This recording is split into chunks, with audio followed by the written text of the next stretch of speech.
Meus irmãos, eu convido vocês então para que possamos abrir no nosso texto, no texto do nosso sermão de hoje. Eu convido vocês então a Efésios, capítulo de número 1. Efésios, capítulo de número 1.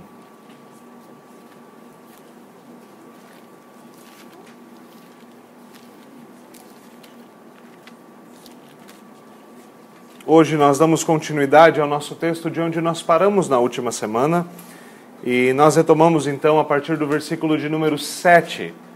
Nós fomos até o versículo 6 na última semana e hoje nós tomamos do versículo 7. Eu gostaria que pudéssemos ler e nos estender até o versículo de número 10. Então, mais uma vez, Efésios, capítulo de número 1, dos versículos 7 a 10.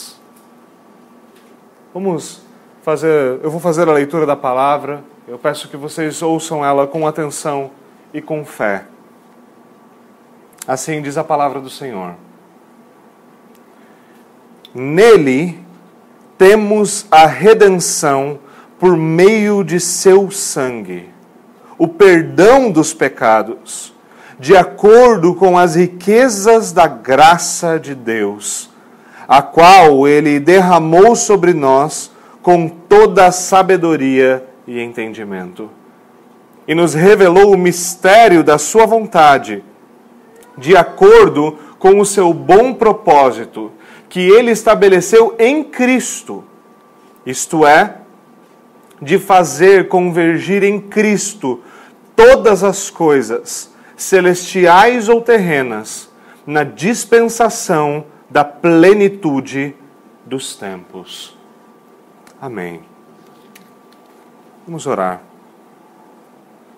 Senhor, nós pedimos mais uma vez para que o Senhor nos dê ouvidos para ouvir, que o Senhor abra o nosso coração para compreender, Senhor, abra a nossa mente.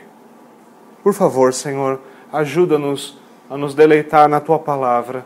Ajuda-nos, Senhor, a nos alimentar dela, a recebê-la com fé. Ajude-me, Senhor, como Teu servo, a pregá-la com fidelidade, para a glória do Teu nome e o bem do Teu povo. Em nome de Jesus. Amém. Amém.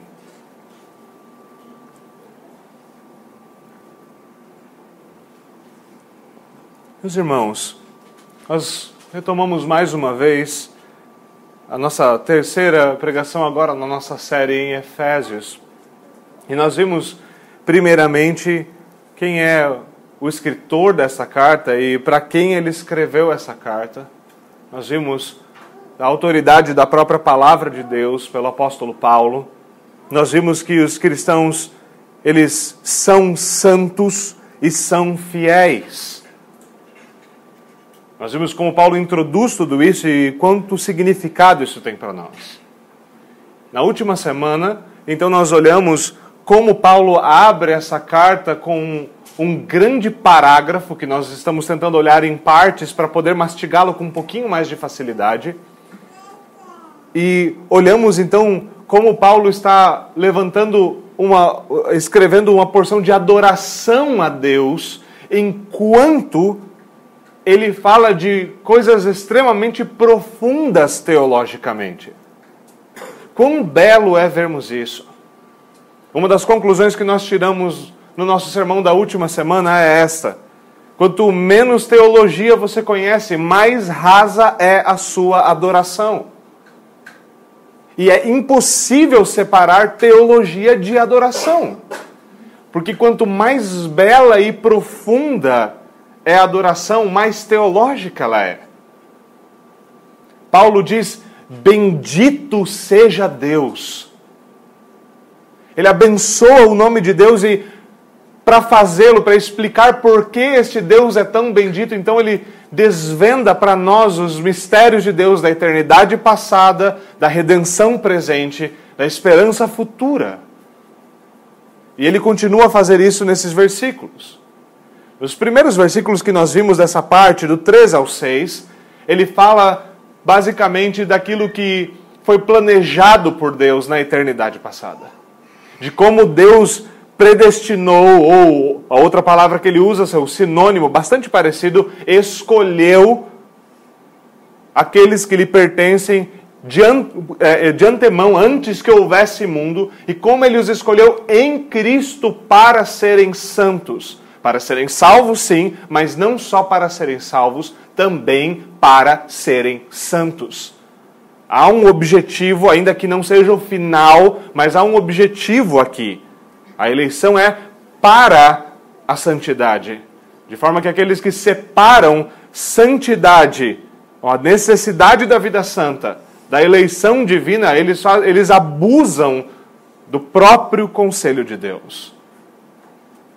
Agora nós vemos que esse não é o objetivo final, a nossa santidade não é o objetivo último de Deus. O objetivo último de Deus é a glória da sua graça. Tudo deve convergir para isso. Então, Paulo bendiz a Deus, ele diz, bendito seja Deus, por causa daquilo que ele fez na eternidade. E agora nós nos voltamos da eternidade para o tempo, para vermos como o Deus bendito que planeja é também o Deus bendito porque ele executa com perfeição todo o seu plano. E ele o realiza, assim como ele o planeja em Cristo, ele o realiza em Cristo e por meio de Cristo. É muito belo como o Senhor fala dessas coisas. Ele fala, nós fomos escolhidos nele, em amor nos predestinou por meio de Jesus Cristo, para a adoção por meio de Jesus Cristo. E agora ele diz, versículo 7, nele nós temos a redenção. Nós temos a redenção em Jesus Cristo. Tudo acontece nele por meio dele. A nossa escolha, como temos visto, acontece em Jesus Cristo como o nosso representante federal. Isso é aquilo que Thomas Goodwin tem sido chamado, e Thomas Goodwin falava que era então um tipo de supralapsarianismo cristológico. A ideia básica é, o desejo básico é que a glória do Deus homem Jesus Cristo seja manifesta por meio dos planos eternos de Deus e por meio da redenção realizada no tempo. Que tudo o que acontece na eternidade e no tempo aconteça por meio de Jesus Cristo, em Jesus Cristo, para a glória de Jesus Cristo. Ele é a imagem do Deus invisível. Nós olhamos Deus na face de Cristo. E tudo converge então para a glória dele. Quão belo é isso, saber que tudo está em Cristo. E é por isso, mais uma vez, enquanto nós estivermos nesse parágrafo, toda esta profunda teologia, toda essa verdade deve nos levar a dizer uma coisa: bendito seja o Deus e Pai do nosso Senhor Jesus Cristo. Profunda verdade teológica, profunda adoração. É nele.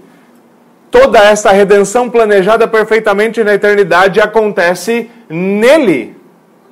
Deus se fez homem, os céus beijaram a terra, para que nós conhecêssemos o mistério de Deus, a salvação por meio do próprio Deus se fazendo homem e dando a sua vida pelos nossos pecados. Quão belo é isso! Nele nós temos a redenção. Nele nós temos a redenção. Isso acaba com toda ideia e possibilidade de que haja redenção em qualquer outro lugar, pois não há nenhum outro nome debaixo dos céus ou em qualquer outro lugar pelo qual importa que sejamos salvos. É somente nele, é somente por meio de Jesus Cristo, é somente em Jesus Cristo, é somente por meio de uma união com Cristo. União essa que acontece por meio da fé. Em outras palavras, por meio da fé nós abraçamos a Cristo. A fé é o instrumento pelo qual nós nos apegamos a Ele. É o meio pelo qual nós somos unidos a Ele. É o meio pelo qual nós somos um com Cristo. Por meio do qual todos os benefícios dos quais Paulo fala, pelos quais Paulo está louvando também, todas as bênçãos celestiais nas regiões espirituais em Cristo são nossas. Nele nós temos a redenção. É importante que ele fale ainda Nele nós temos a redenção por meio do seu sangue. Por meio do seu sangue. Aqui Paulo nos fala pelo preço pago para que pecadores fossem salvos. Essa redenção executada por Cristo tomou dele a sua própria vida para que nós pudéssemos conhecer verdadeira vida em Jesus. É uma redenção que acontece por meio do seu sangue. E ele diz, o perdão dos pecados. Aqui nós temos uma ideia muito bela, e é um daqueles momentos onde nós olhamos para o Antigo Testamento, ele nos traz um imaginário muito belo daquilo que aconteceu em Cristo. Nós podemos olhar para o Cordeiro que é morto, nós podemos olhar para aquele Cordeiro sobre quem os pecados são confessados, e ele é então imolado pelas nossas culpas, e nós podemos olhar para aquilo que nós chamamos de o bode expiatório, que leva os nossos pecados para longe de nós. Redenção e perdão dos pecados estão estritamente ligados.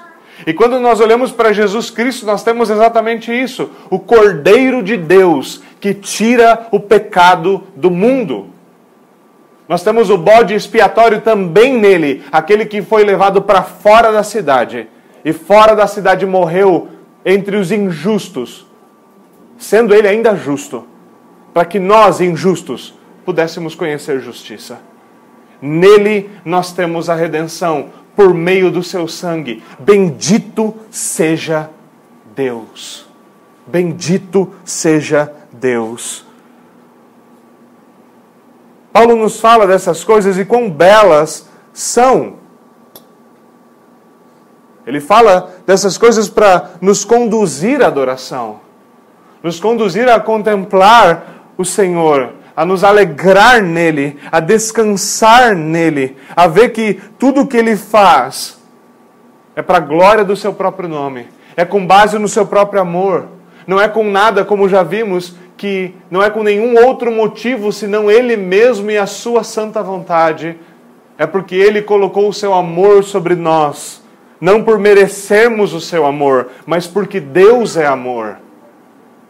Bendito seja o Deus, Pai do nosso Senhor Jesus Cristo, em quem temos a redenção por meio do seu sangue, o perdão dos pecados.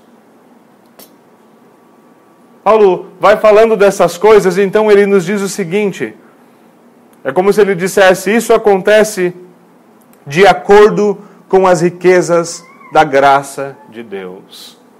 Aqui nós temos duas coisas que talvez para as nossas crianças sejam bastante fáceis de assimilar. Primeiro, nós temos a velha figura que nós temos visto várias vezes do Cordeiro de Deus. Do Cordeirinho do Antigo Testamento, que então representa, apontava, dizia quem seria o Cordeiro definitivo de Deus, que de fato iria morrer pelos nossos pecados.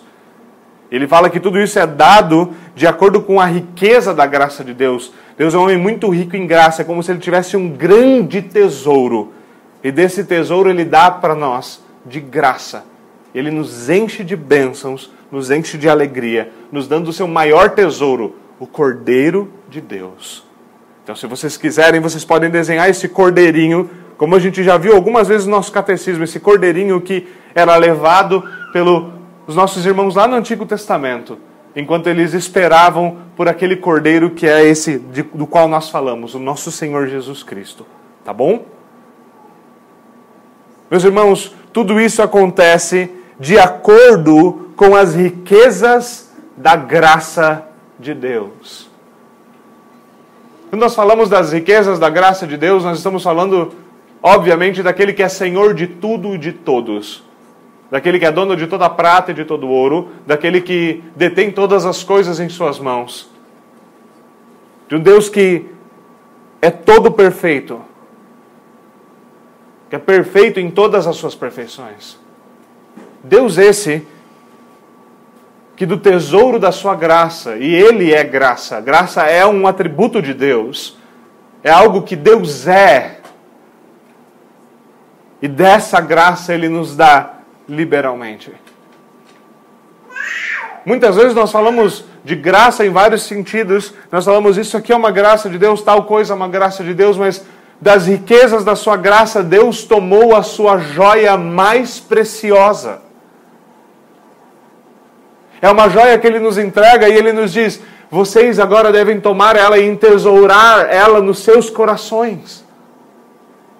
Ele tira de todo o seu tesouro, Ele nos dá todas as coisas. E é isso que Paulo vai falar no outro lugar. Ele diz: aquele que nos deu todas as coisas, aquele que nos deu o seu Filho, não nos dará também livremente todas as coisas. Mas nós jamais podemos perder de vista isso. Não há nada mais precioso, não há nenhuma joia mais rara, mais bela, com maior quilate do que o Senhor Jesus Cristo. É esse tesouro, meus irmãos, que quando nós lemos a parábola, nós devemos entender que nós devemos abrir mão de tudo, vender tudo que nós temos e comprar o terreno no qual esse tesouro está. É esse Cristo que nós devemos entesourar. É esse Cristo que transforma esse nosso coração de pedra em um coração de carne e nos ensina a amar a Deus, a amar ao nosso Senhor Jesus Cristo, a entesourar o próprio Deus na pessoa de Cristo.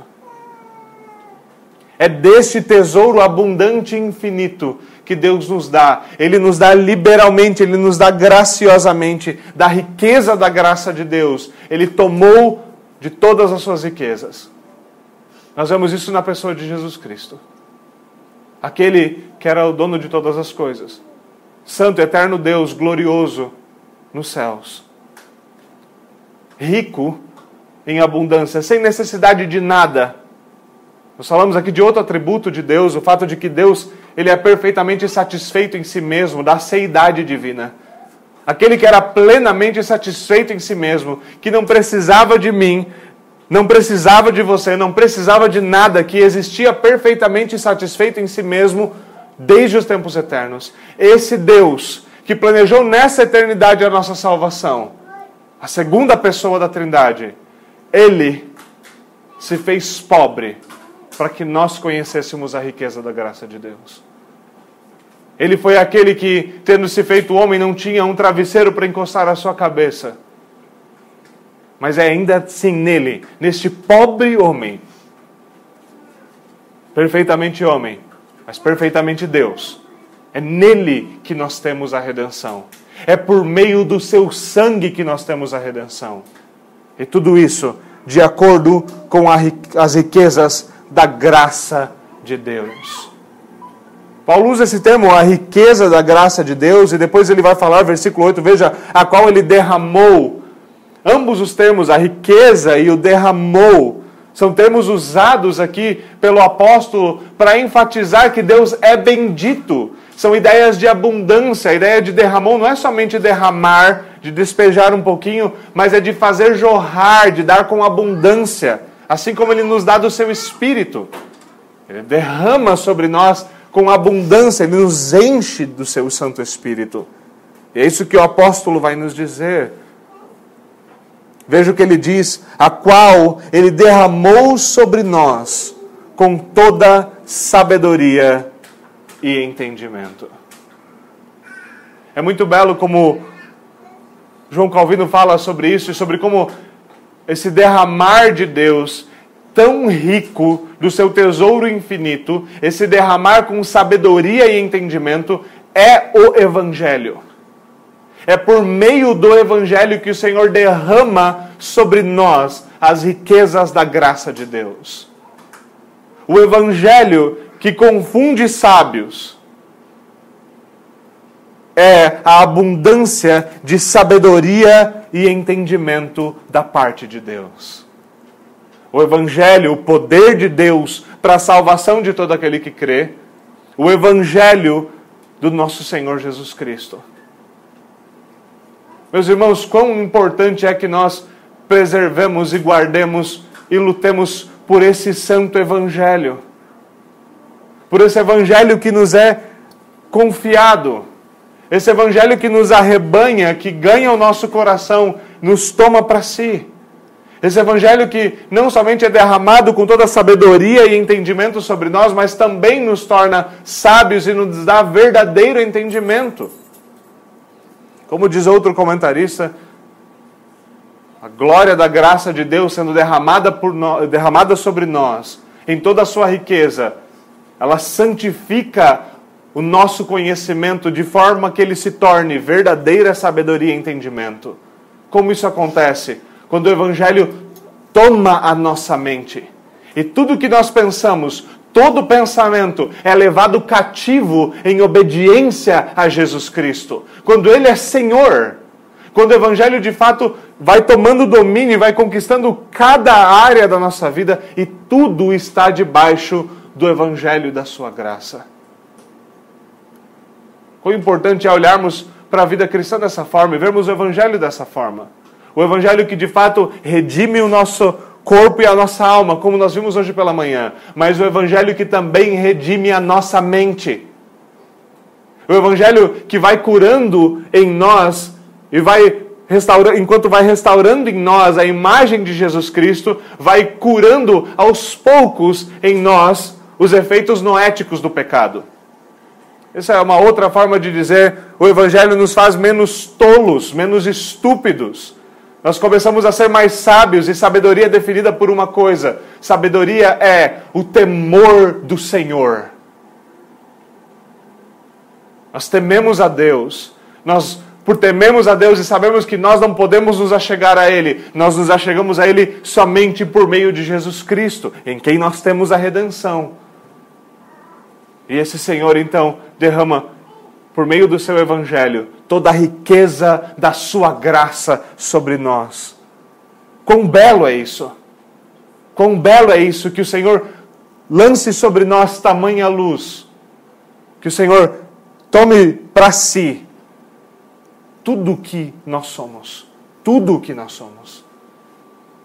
Tudo isso, toda essa realidade, essa profundidade do entendimento das verdades de Deus, que só é possível ser conhecida por revelação, só é possível ser nos dada se Deus se comunica conosco, por meio da sua palavra, que só nos é dada dessa forma graciosa da parte de Deus.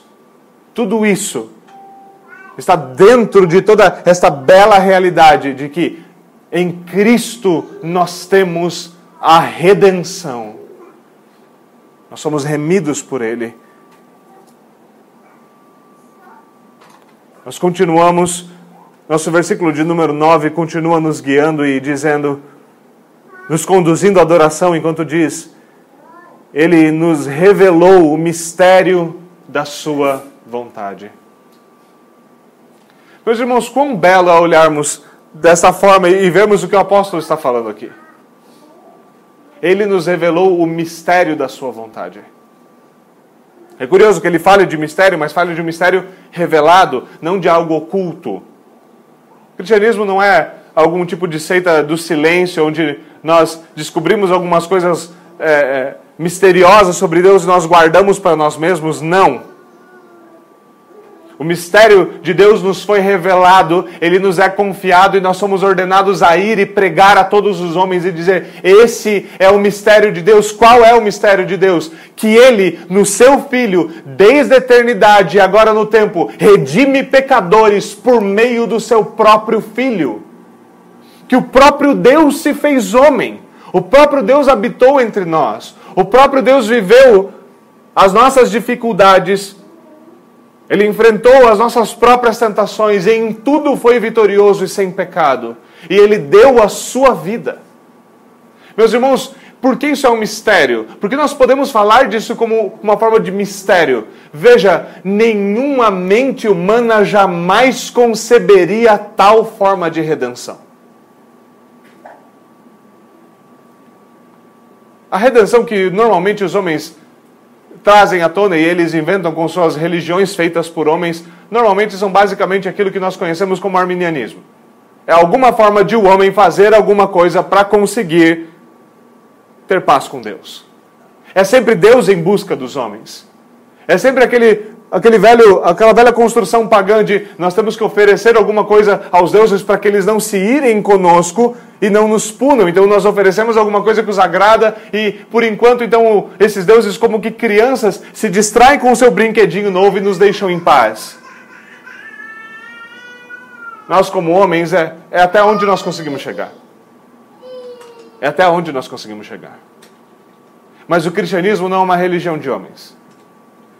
Como diz o apóstolo Pedro, isso não nasceu, não brotou do coração do homem, mas o próprio Espírito de Deus nos revelou. O próprio Deus abriu a sua boca e nos deu a sua palavra, e nela nós conhecemos a verdade de Deus. O mistério que era revelado, que antes era revelado, a verdade de Deus, que é em Cristo que nós temos tudo, que é por meio dele que nós somos salvos, que não somos nós que estamos correndo atrás de Deus, mas é Deus que vem atrás de nós, que a salvação, como disse o profeta, pertence ao Senhor. O mistério que foi revelado é a grande virada da mesa, em nos dizer, é Deus quem nos salva. É Ele quem nos busca. É Ele quem oferece o sacrifício que o apazigua. É Ele que, enviando o seu Filho, paga pelos nossos pecados. É Ele. Ele é Deus. Ele age. Ele faz. Ele nos revelou o mistério da sua vontade, de acordo com o seu bom propósito. De acordo com o seu bom propósito. Tudo isso foi realizado de acordo com o plano eterno e a boa vontade de Deus. Mais uma vez, a ênfase do apóstolo em dizer que não há nada fora de Deus que o tenha motivado a fazer aquilo que ele faz. Que ninguém o coagiu, ninguém o sugeriu, ninguém estava presente no seu conselho dizendo, se eu fosse o Senhor, eu salvava pecadores por meio do seu Filho. Ninguém. Só Ele, satisfeito em si mesmo, na Trindade Santa e seu eterno conselho, contemplando a sua própria glória e dizendo, nós vamos manifestar essa glória. Nós vamos manifestar essa glória, nós vamos criar um mundo e nós vamos manifestar essa glória nesse mundo. Nós vamos criar homens, esses homens vão cair e nós vamos manifestar a nossa glória na salvação desses homens. Nós revelaremos a glória da graça de Deus na salvação de pecadores, a glória da justiça de Deus na condenação de pecadores que não se arrependeram. A glória de Deus, o objetivo último pelo qual Ele faz todas as coisas, o objetivo último pelo qual Ele decreta todas as coisas, pelo qual Ele as executa no tempo, o bom propósito de Deus, somente a sua vontade soberana. Ele nos diz que Ele estabeleceu tudo isso, mais uma vez, em Cristo. Mais uma vez eu volto ao ponto do Thomas Goodwin, de que tudo é em Cristo. Ele como cabeça federal, como representante federal. Que é por Cristo, somos escolhidos em Cristo, para sermos salvos por meio de Cristo, para a glória de Cristo, para unir todas as coisas, é o que ele vai dizer agora, debaixo de uma só cabeça, Cristo. Jamais deveria nos assustar que o próprio Deus seja tão cristocêntrico. E tudo isso deveria nos levar exatamente a isso, a sermos profundamente cristocêntricos. A contemplarmos e buscarmos pela beleza de Cristo, pela glória de Cristo. A amarmos Jesus Cristo. A não termos nenhum outro tesouro que não Cristo. Tudo é Ele. Tudo é nele. Todo o prazer da vontade de Deus estabelecido em Cristo. Ele é a sabedoria de Deus. Ele é o Filho de Deus. Ele é o nosso Senhor e o nosso Salvador. Esse bom propósito que Ele estabeleceu em Cristo, Paulo não nos deixa no escuro, ele não apenas solta essa frase, mas ele vai nos dizer o que ele quer dizer por meio dela. Ele vai adiante, então ele diz, versículo de número 10, isto é, de fazer convergir em Cristo todas as coisas. Todas as coisas em Cristo. Meus irmãos, quando nós olhamos para isso e nós contemplamos esse bom propósito de Deus que Ele estabeleceu em Cristo, que é, então, fazer convergir em Cristo todas as coisas, nós percebemos Paulo enquanto ele está ainda nessa doxologia, ainda adorando a Deus, demonstrando quão bendito é o nosso Deus e Pai, Pai do nosso Senhor Jesus Cristo. Como ele vai trabalhar o conceito de toda essa carta. O conceito que ele vai explicar em Efésios, tentando nos explicar um pouquinho de como Cristo é o cabeça da igreja. Ele não é apenas o cabeça da igreja nesse sentido, mas ele é Senhor de tudo. E ele é colocado como Senhor de tudo, como Senhor de todas as coisas, como cabeça da igreja. É o que, se o Senhor permitir, nós vamos chegar lá para ver essas belas verdades. Quão belo é nós vermos isso. Quão belo é nós termos Cristo como nosso cabeça, sermos os seus membros. Saber que em nenhum lugar esta verdade se torna mais visível e objetiva do que na igreja de Jesus Cristo. Aonde de fato Ele reina, aonde de fato Ele governa pela Sua palavra, aonde de fato Ele estabelece ofícios, aonde Ele faz, aonde Ele diz não se faça, então não deve ser feito. Quão belo é que cristãos, na realidade da igreja, vivam exatamente essa realidade de Cristo como seu cabeça, sendo governados por Ele, fazendo com que tudo convirja e tudo esteja alinhado com Cristo e com a sua vontade. Meus irmãos, não há outra forma de fazermos isso senão pela Sua palavra, senão por conhecermos a Sua palavra e sabermos que, de fato, nós temos que levar todo o pensamento, como já fora dito, cativo a Jesus Cristo. De que tudo que nós pensamos, e quantas vezes nós temos falado disso, o que na vida está fora do seu domínio? Uma bela frase que nós já conhecemos de Abraham Kuyper, quando ele diz: não há 1 centímetro quadrado da existência, não há nada nos céus, na terra, em qualquer lugar no universo, sobre o qual Cristo, que é Senhor, não diga, é meu. E a nós é dada essa graça de compreender essas coisas por causa do Evangelho, por meio do Evangelho, de poder levar todas as coisas e fazer com que elas convirjam em Cristo. O Senhor fez isso primeiramente, esse é o ponto de Paulo. Aonde ele fez tudo convergir em Cristo? Na dispensação da plenitude dos tempos. Quando ele colocou o seu Filho na terra. Quando ele fez com que todos os santos do passado olhassem para Cristo, para frente, para o que haveria de vir. Quando todos os santos do presente e do futuro deveriam então olhar para trás, para o Cristo que veio. Quando toda a criação, tudo que existe, céus, terra, mares e tudo que neles há, se voltou para um único ponto na história, um único ponto no tempo, um único ponto no espaço. O Cristo levantado sobre o madeiro, atraindo todos a si. O Senhor fez isso, esse é o seu bom propósito, em que toda a história revolva em torno de Jesus Cristo. Que tudo seja contemplado debaixo da sombra daquele madeiro no qual o nosso Senhor esteve. Que tudo seja então redimido pelo Evangelho de Jesus Cristo. E nós devemos então também ser atraídos a essa cruz. Tudo que nós somos, a nossa vida, a nossa comunhão com os santos, o nosso trabalho, a nossa família, os nossos afazeres, tudo, meus irmãos, tudo deve estar voltado para Jesus Cristo. O próprio Deus fez isso com toda a existência. E nós devemos nos unir a Ele nesta mesma tarefa. Tudo que nós pensamos em qualquer área, política, educação, economia, qualquer coisa, tudo isso deve ser cristocêntrico. Toda a nossa abordagem deve ser em Cristo. Ele é a verdade, Ele permeia todas as coisas, é Ele quem sustenta todas as coisas. É Ele quem faz tudo existir. Sem Ele, nada do que foi feito teria sido feito.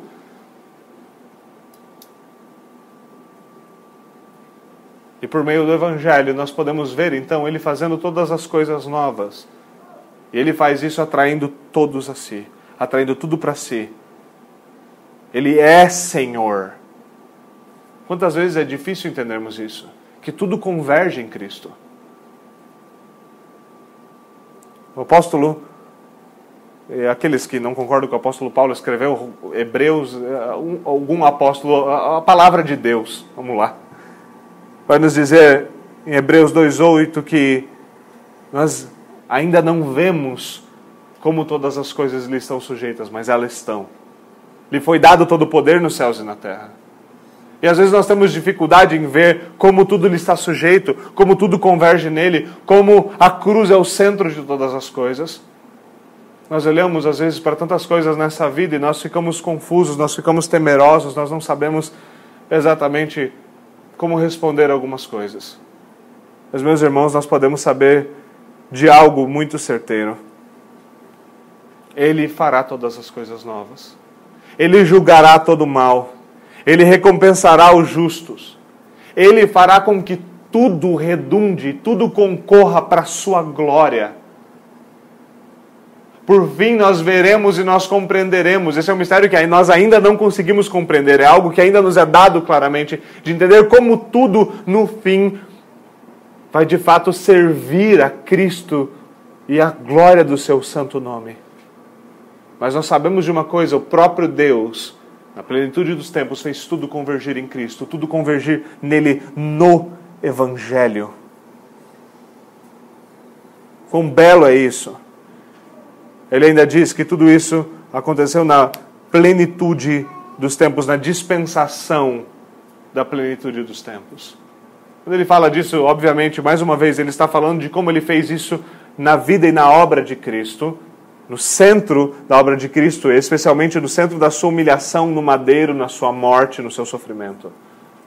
De como isso aconteceu, não em qualquer momento na história, não foi um evento aleatório, randômico, mas foi um evento planejado por Deus. A morte de Cristo foi predeterminada, é isso que os próprios apóstolos explicam. Eles falam, homens ímpios mataram Cristo de acordo com o plano de Deus.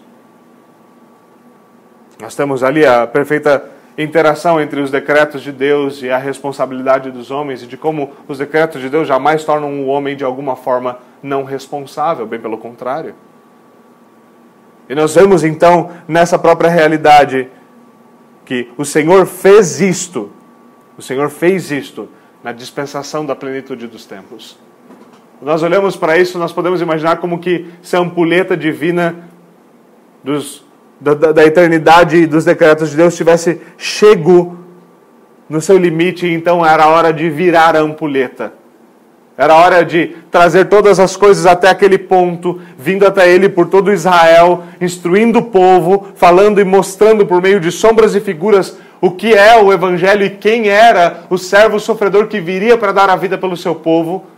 Então nós temos os profetas, nós temos o silêncio profético, nós temos João Batista. E então é como se nós nos aproximássemos daquela primeira curva. Nós vamos dobrando ela e sabendo que agora toda a nossa direção vai tomar para outro lugar, embora ela continue em Cristo. E nós olhamos então e nós temos ali, nesse ponto fixo, Jesus. Tudo se voltando para Ele. Tudo sendo sobre Ele. Tudo sendo sobre o nosso Senhor Jesus Cristo. Meus irmãos, quão glorioso é isso. Quão glorioso é o Evangelho do nosso Deus. Um Evangelho que não é apenas temporal, mas ele não age apenas no tempo, melhor dizendo. Mas ele é um Evangelho de fato eterno. É o plano de Deus para a manifestação da sua glória na pessoa do Filho, na pessoa de Jesus Cristo. Fazendo isso por meio da união dos crentes com Cristo. Fazendo de nós, outrora pecadores, agora santos. Isso é muito belo. Nós olhamos para isso e vemos exatamente que é isso que o Senhor fez. Ele, mais uma vez, Ele nos redimiu. Mais uma vez Ele nos redimiu. E é por isso que Ele é bendito. É verdade, sim, como nós vimos em Malaquias, Deus é bendito por causa do que Ele é. Ele é digno de ser adorado pelo que Ele é. Mas quando nós contemplamos as obras das suas mãos, nós contemplamos a redenção, nós temos ainda mais motivos para dizer: bendito seja Deus. Meus irmãos, quando nós olhamos para nós mesmos, para eu e para você, para as nossas transgressões, o motivo pelo qual nós temos de ter redenção, as transgressões que, como Paulo vai nos instruir no 2º capítulo, nas quais nós estávamos mortos, apodrecendo, fedendo nos nossos pecados. Então o Senhor nos toma para si por meio do seu Filho. Ele nos une ao seu Filho. Nas palavras do próprio Jesus, Ele nos enxerta nele, para que dele nós tiremos a nossa vida, nós possamos ter vida unidos a Ele, como um ramo, como um galho ligado à videira. Meus irmãos, todas essas coisas, mais uma vez, devem nos conduzir à adoração. Paulo está nos dizendo tudo isso e nos apresentando e pintando esse quadro vívido do plano de Deus eterno, primeiramente, e agora de como Ele realiza todas essas coisas no tempo para nos instruir, mas não somente para encher a nossa mente de verdades, mas para encher o nosso coração de gratidão e nos fazer adorá-lo. Meus irmãos, nós temos bendito a Deus por causa do Evangelho. O Evangelho ainda é aquela nossa alegria. Nós ainda, quando nos deparamos com Ele, vez após vez, nós nos saciamos, nós nos deleitamos e nós nos alegramos nele como nós devemos. O Evangelho jamais deve se tornar uma coisa corriqueira para nós. O Evangelho é o pão de cada dia do verdadeiro crente. É no Evangelho que nós nos gloriamos na nossa imundície e de como nós somos libertos dela. É no Evangelho, não são em outras novas direções, em outras novas revelações, em outras novas religiões, em qualquer outra coisa nova, mas é esse antigo Evangelho, tão antigo, o Evangelho que vai além do tempo, que nos leva à eternidade. Meus irmãos, nós precisamos olhar de novo para Ele e ver a beleza de todo o Evangelho de Jesus Cristo. Ver a beleza de Jesus Cristo e estar enamorados com Cristo, estarmos apaixonados por esta visão de Deus em Cristo, de como nós estamos nele, de como nele nós temos tudo o que nós temos, de como tudo só faz sentido quando nele. E, meus irmãos, se nós perdemos o Evangelho, nós perdemos tudo. Se nós abrimos mão do Evangelho, o que nos resta? Se nós abrimos mão de Jesus Cristo. É por isso que nós devemos nos apegar a Ele com fidelidade. Nós devemos nos gloriar na obra que Deus realizou no tempo. Nessa obra histórica. Naquilo que foi realizado por nós, pelos nossos pecados. E saber, isso de fato aconteceu. E isso é meu pela fé em Cristo. É meu. Jesus Cristo é meu. E eu sou dele.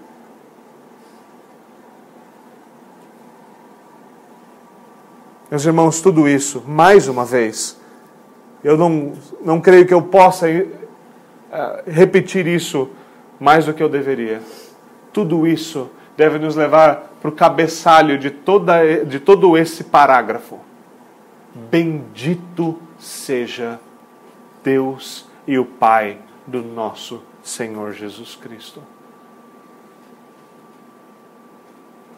Meus irmãos, ainda que a teologia seja muito bela, ainda que todas essas verdades brilhem de maneira muito bela e nós aprendamos a amá-las, nós vamos nos aproximando da fé reformada, nós vamos a descobrindo e nós vamos criando amor por elas, nós jamais devemos nos esquecer que tudo isso é belo por causa de uma única coisa, daquela joia da qual nós falamos anteriormente. Tudo isso é belo por causa deste um. Tudo isso é belo por um único motivo. Jesus Cristo. Nós não nos gloriamos no nosso entendimento das profundezas de Deus e do raciocínio filosófico e da soteriologia e do isso e do aquilo. Nós nos gloriamos em Cristo. De como todas essas coisas são nada mais, nada menos do que a forma como Cristo salva pecadores. De que tudo isso é belo porque tudo isso nos conduz a Cristo, tudo isso nos instrui sobre Cristo, tudo isso nos faz adorar a Cristo, tudo isso nos ensina a amar mais a Cristo.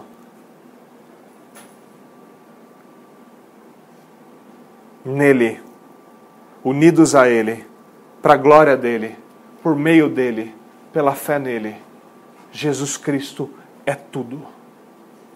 Jesus Cristo é tudo. Eu creio e tenho para mim com certeza, é por isso que Paulo, tão certamente, sem pestanejar por um instante, nos diz: tudo o que eu preciso é Jesus Cristo este crucificado. Eu prefiro não saber nada entre os homens, a não ser Jesus Cristo este crucificado. Porque é desse Jesus Cristo, deste maldito no madeiro, é que nós derivamos tudo o que nós precisamos para viver esta vida e para viver a eternidade em paz com Deus. Que o Senhor nos conduza à adoração. Que o Senhor nos conduza ao Evangelho de uma graça robusta, a verdadeiramente um conhecimento e um aprofundamento teológico, doutrinário, profundo e enraizado na verdade, mas que tudo isso jamais seja, por um instante, separado do nosso amor por Jesus Cristo, do nosso apego a Ele, da lembrança que tudo que nós temos é nele e é por causa dele. Que tudo isso é nosso gratuitamente pela fé. Que tudo isso nos foi dado a partir da riqueza da graça do nosso bom Deus. Meus irmãos, é por isso mais uma vez, é por isso que o apóstolo continua: bendito seja Deus. Bendito seja Deus. Vamos até o Senhor em oração. Senhor, nós te agradecemos por mais uma vez. Senhor, nós podemos olhar para o Teu Evangelho e mais uma vez podemos lembrar do Teu Filho. Senhor, dele nós nunca nos cansamos e, por favor, ajude-nos a sempre, sempre, sempre descansar nele. Senhor, nele nós temos tudo o que nós precisamos, tudo o que nós somos. Senhor, nos ajuda a estar nele. Senhor, nos dá esse descanso. Senhor, leva a Tua palavra ao nosso coração pelo poder do Teu Santo Espírito. Ajuda-nos, Senhor, a ver quão bendito és Tu. Ajuda-nos, Senhor. Ajuda-nos. Ajuda-nos. É o que nós te pedimos em nome de Jesus Cristo. Amém. Amém.